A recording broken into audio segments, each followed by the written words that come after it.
नमस्कार दोस्तों, मैं सौरभ सक्सेना कल्याणी आईएएस एकेडमी इंदौर के ऑनलाइन प्लेटफॉर्म पर आप सभी का बहुत बहुत स्वागत करता हूं। जैसा कि दोस्तों मैंने आपको बताया था कि मैं यहां पर भारतीय इतिहास सब्जेक्ट को डील करने वाला हूं।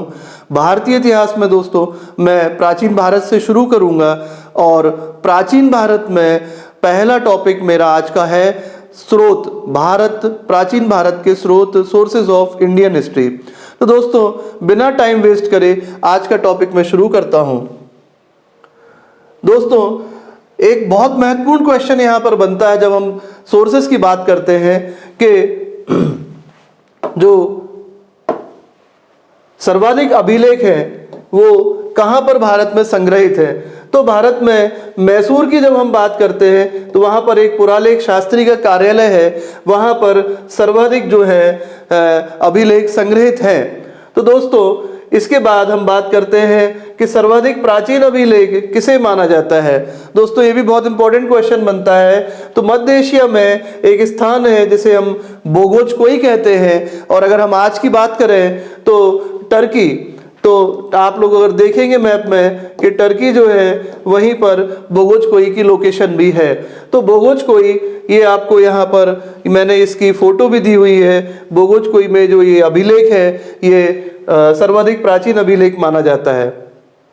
दोस्तों आगे बढ़ते हैं और हम बात करते हैं कि भारत में जो मिलने वाले जो प्राचीनतम अभिलेख हैं वो किसके माने जाते हैं। तो मौर्य सम्राट अशोक के माने जाते हैं। मौर्य सम्राट अशोक के जो अभिलेख हैं वो ब्राह्मी लिपि में लिखे गए हैं, और ये जो लिपि थी ब्राह्मी लिपि, इसको पढ़ने में सफलता पहली बार जेम्स प्रिंसेप को मिली थी। तो दोस्तों हम अब आगे बढ़ते हैं और अपने सोर्सेस को और आगे बढ़ाते हैं। एक बहुत इंपॉर्टेंट क्वेश्चन बनता है कि लोहे के प्रारंभिक, भारत में लोहे के प्रारंभिक प्रयोग के साक्ष्य हमें कहाँ से मिलते हैं। तो ये 1000 ईसा पूर्व से 7000 ईसा पूर्व के बीच की बात कर रहे हैं, और अतरंजी खेड़ा नामक एक स्थान है। अगर हम बात करें उत्तर प्रदेश की तो एटा फिरोजाबाद के पास एक स्थान है। यहाँ अतरंजी खेड़ा में जब खुदाई हुई थी और उस खुदाई के लिए मिस्टर आर.सी.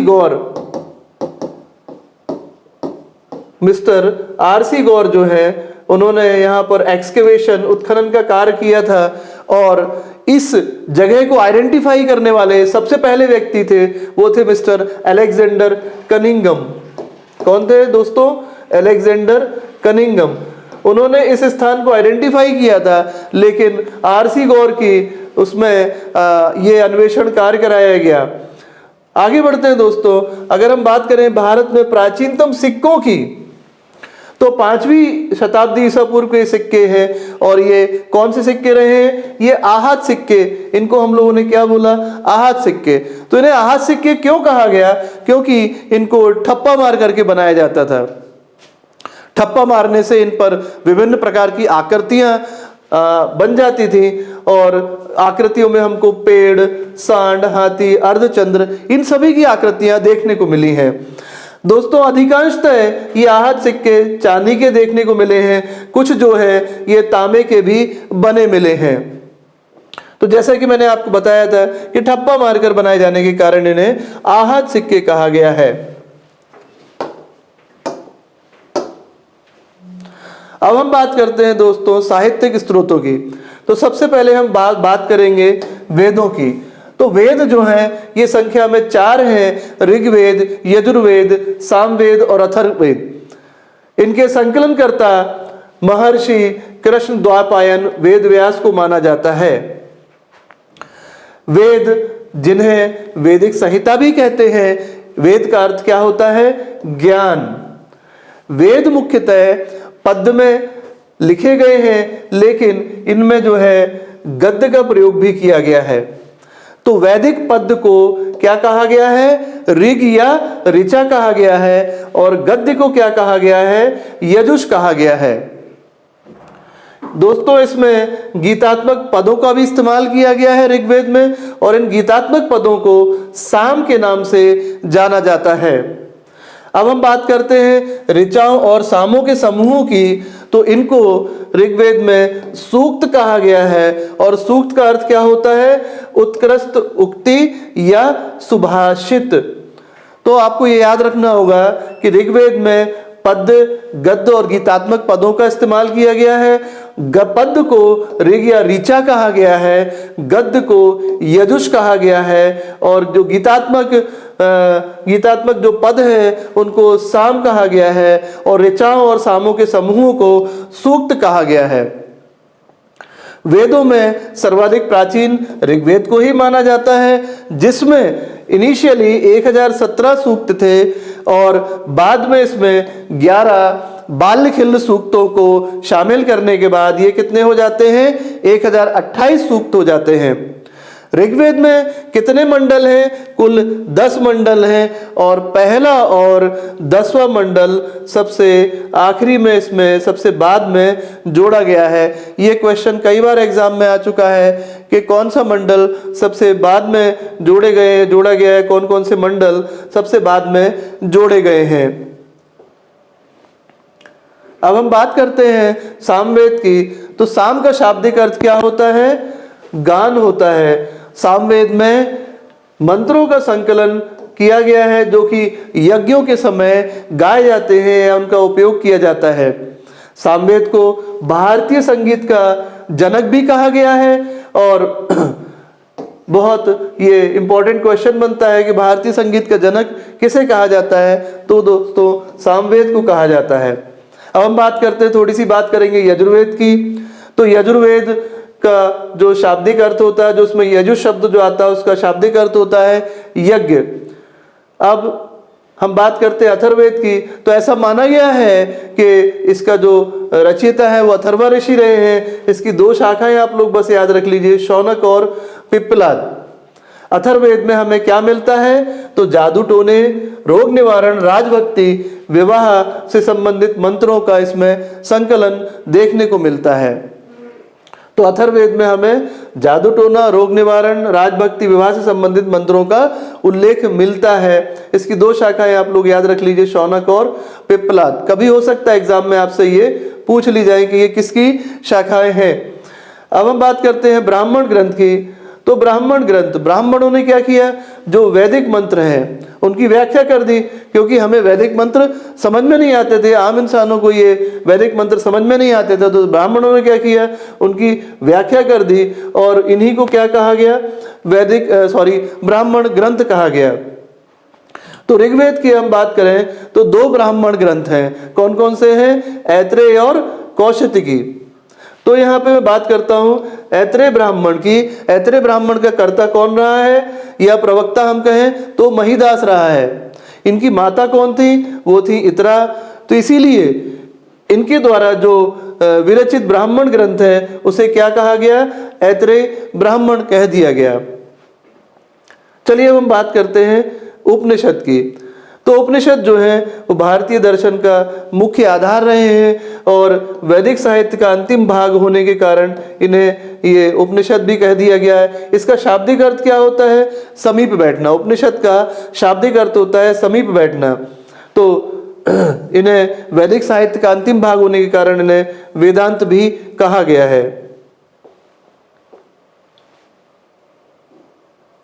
अब हम बात करते हैं बहुत इंपॉर्टेंट क्वेश्चन की, जो कि भारत का आदर्श राष्ट्रीय वाक्य है, सत्यमेव जयते। सत्य की ही विजय होती है। इसका अर्थ क्या होता है सत्यमेव जयते का? कि सत्य की ही विजय होती है। ये हमें कहाँ मिलता है? तो ये हमें मुंडकोपनिषद में ही मिलता है। दोस्तों बहुत इंपॉर्टेंट क्वेश्चन बनता है एग्जाम्स में कि भारत का जो राष्ट्रीय आदर्श राष्ट्रीय वाक्य सत्यमेव जयते, ये कहाँ से लिया गया है? तो मुंडकोपनिषद से लिया गया है। अब हम बात करते हैं मूलभूत सिद्धांत जो है सर्व खल्विदम ब्रह्मा, ब्रह्मा ही सब कुछ है। तो इसका उल्लेख हमें कहाँ मिलता है? छांदोग्य उपनिषद में मिलता है। ये भी बहुत इंपॉर्टेंट क्वेश्चन है, इसको भी याद रखिएगा आप लोग। अब हम अगली बात करते हैं कि पुनर्जन्म का स्पष्ट उल्लेख पहली बार किस उपनिषद में मिलता है? तो इसका स्पष्ट उल्लेख हमें बृहदारण्यक उपनिषद में मिलता है। ये भी बहुत इंपॉर्टेंट क्वेश्चन बनता है। अब हम बात करते हैं त्रिमूर्ति और 4 आश्रमों की, कि इन सिद्धांत का उल्लेख हमें सबसे पहली बार कहाँ मिलता है, तो ये हमें मैत्रायणी उपनिषद में देखने को मिलता है। तो त्रिमूर्ति और 4 आश्रमों का उल्लेख हमें मैत्रायणी उपनिषद में देखने को मिलता है।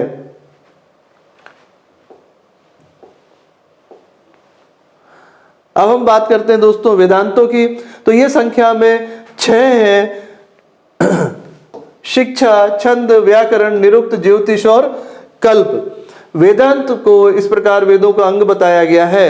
छंद को वेद के पैर कहा गया है, कल्प को वेद के हाथ बताया गया है, ज्योतिष को वेद की आंख बताया गया है, निरुक्त को वेद के कान बताया गया है, और शिक्षा को वेद की नासिका बताया गया है, और व्याकरण को वेद के मुख बताया गया है। आगे बढ़ते हैं हम लोग।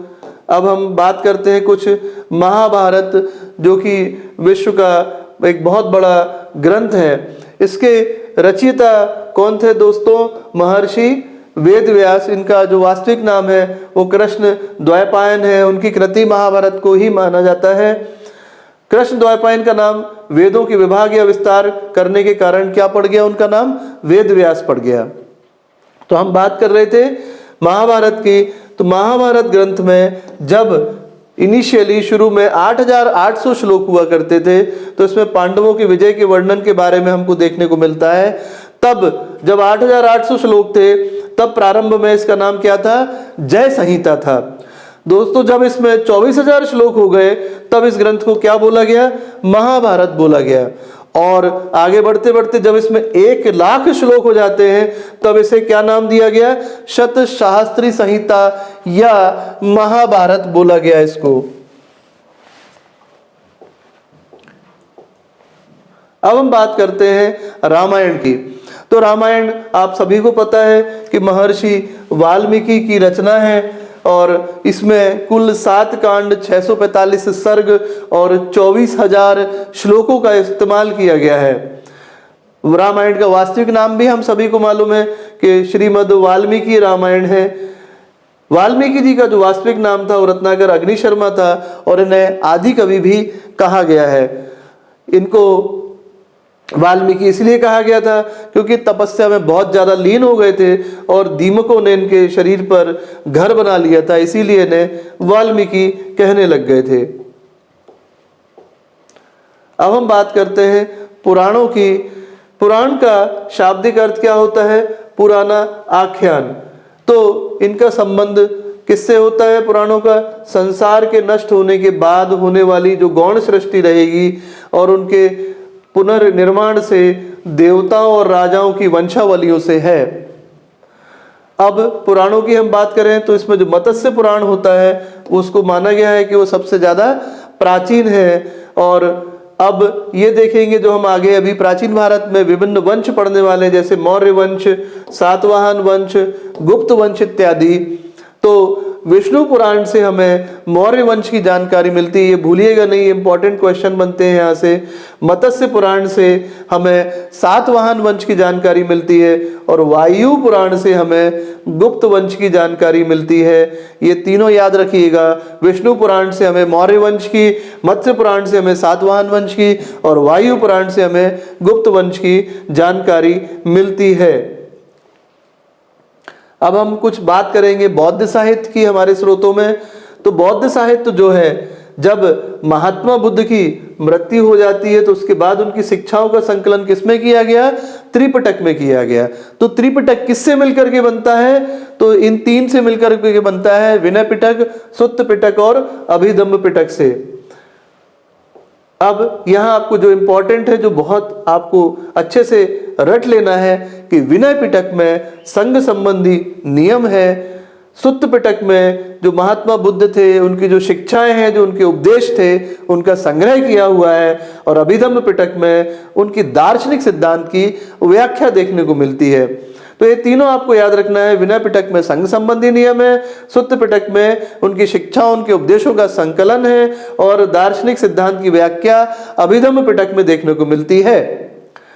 पिटकों में अगर हम देखें तो सुत्त पिटक जो है वो सबसे बड़ा और श्रेष्ठ माना गया है। चलिए अब हम बात करते हैं मिलिंद पन्नों की। तो मिलिंद पन्नो, ये क्वेश्चन बहुत बार एग्जाम्स में आ चुका है।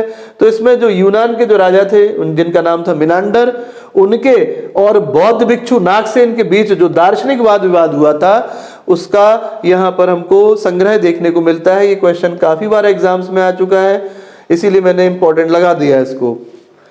अब हम बात करते हैं कल्प सूत्र की, जिसकी रचना 4वीं शताब्दी में की गई थी।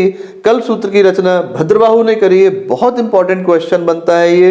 इस ग्रंथ से हमें जैन धर्म के प्रारंभिक इतिहास की जानकारी देखने को मिलती है। और इसके बाद हम बात करते हैं गार्गी संहिता की।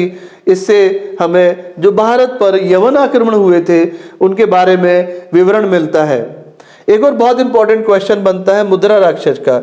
ये जो मुद्रा राक्षस है ये विशाखदत्त की कृति है और इससे हमें चंद्रगुप्त मौर्य और उनके जो गुरु थे चाणक्य, उनके बारे में जानकारी मिलती है, तथा जो नंद वंश था उसका पतन किस प्रकार से होता है वो हमें मुद्रा राक्षस से उसके बारे में जानकारियां मिलती हैं। एक और बहुत इंपॉर्टेंट क्वेश्चन बनता है बुद्ध चरित्र, जिसको कि अश्व घोष के द्वारा लिखा गया है। इसमें गौतम बुद्ध के चरित्र का हमको विस्तार से पता चलता है, उसमें उसका वर्णन मिलता है।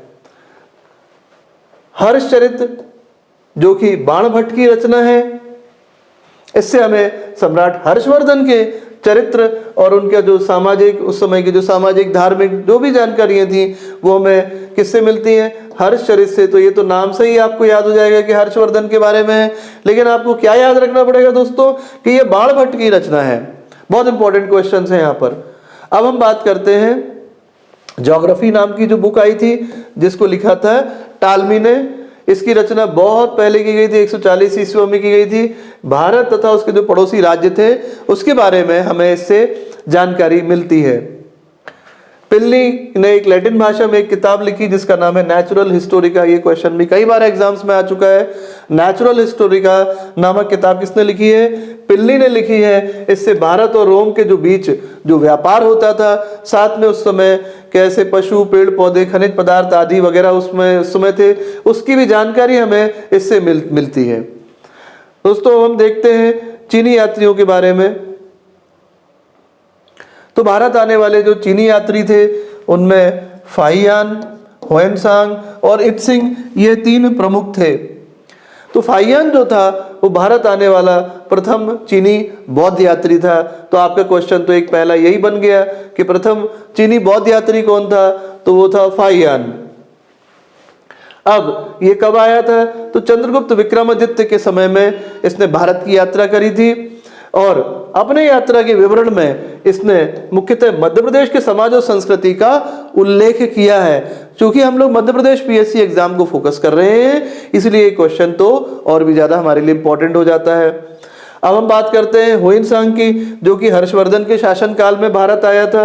इसे तीर्थ यात्रियों का राजकुमार भी कहा गया है।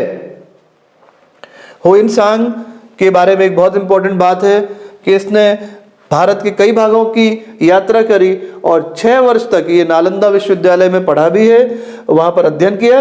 हुएनसांग का यात्रा वृत्तांत जो है उसकी सी यू की नामक पुस्तक में, किताब में मिलता है। उसका वृत्तांत जो है वो सी यू की नाम से मिलता है। तो दोस्तों ये तो था हमारा बौद्ध जो चीनी यात्री थे जो भारत आए थे उनके बारे में। दोस्तों ये हमारा आज का लेक्चर था जो कि प्राचीन भारत के स्रोतों पर था। मैंने आपको सारे इंपॉर्टेंट क्वेश्चंस जल्दी से जल्दी कवर कराने की कोशिश करी है। आशा है आपको ये पसंद आया होगा। अगला लेक्चर मेरा हड़प्पा सभ्यता के बारे में होगा, उसको देखना आप लोग नहीं भूलें। मेरी ये पूरी कोशिश रहेगी कि मेरी सीरीज से और हमारी टीम की सीरीज से इस प्रारंभिक परीक्षा में आप सभी लोगों को ज़्यादा से ज़्यादा लाभ मिल सके और आप लोग इसी बार सफल हों और इसी बार आप लोग मुख्य परीक्षाएं भी लिखें। तब तक के लिए आप सभी को मेरा नमस्कार। जय हिंद, जय भारत।